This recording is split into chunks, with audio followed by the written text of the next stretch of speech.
Ayan, today is mag-a-update tayo sa aking Astrophytum tsaka yung aking succulent na katatanim lang 1 week ago. Ito ang aking mga Astrophytum. I-check natin kung may roots na din siya. Kaya ko din siya i-check kasi parang malambot siya.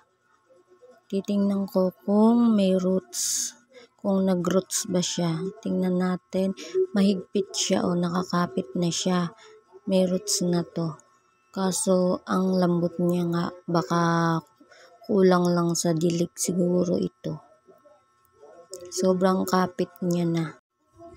Isa lang yung i-check natin at bubunutin para tingnan kung may roots.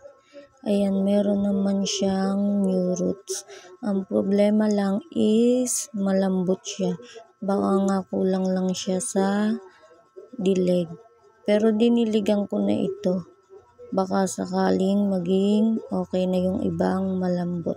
Ito naman yung succulent ko na tinanim. Hindi ko pa siya dinidiligan. Tuyong-tuyo pa yung soil niya. Tingnan natin kung may roots. Meron siyang mangilan-ngilan na roots. Ayan. Maliliit pa lang yung kanyang roots. Meron naman kahit papano. Dalawa lang yung i-check natin sa kanila. Titingnan lang natin kung may roots para pag meron, pwede na natin silang diligan kahit konti lang. Konti lang kasi baka malunod naman sila. Tanggalin natin yung mga dry leaves niya sa ilalim. Dito sila kumuha ng water nung hindi ko pa sila dinidiligan. Okay naman na siya. Kaso hindi ganun kadami yung roots niya. Ito, tingnan din natin. Meron siya konti lang din yung kanyang roots. Ayun na, meron yung maliit na white na yon. Okay lang, at least nagka-new roots na siya. Okay din yung stem niya. Pwede na nating diligan ng konti yung mga iba kong tinanim. Hindi ko na sila chinek para hindi sila maistorbo. Tsaka hindi maano yung ugat nila. Ayan, okay naman sila. In-update ko lang. Ito ang aking daydream. Malambot pa rin siya. Kahit diniligan ko na siya. Hindi siya nagbago. Ito wala pa siyang new roots. Ayan o. Wala talaga siyang new roots. Malambot pa rin siya. Tagal na din na itong nakatanim pero walang ibinigay na new roots. Sa Astro naman is meron.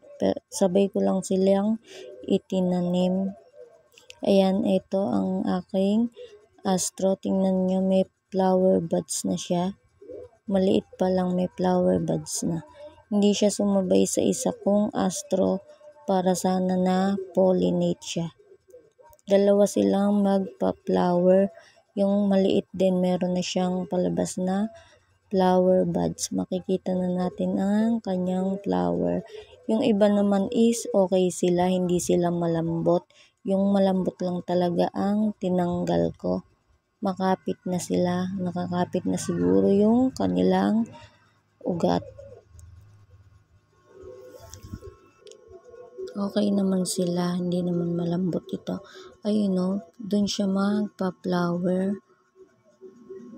Sana makita natin yung pag-open ng kanyang flower. Ang ganda niya. Ang ganda ng mga niya, white. Ayan o. Ayan yung kanyang buds.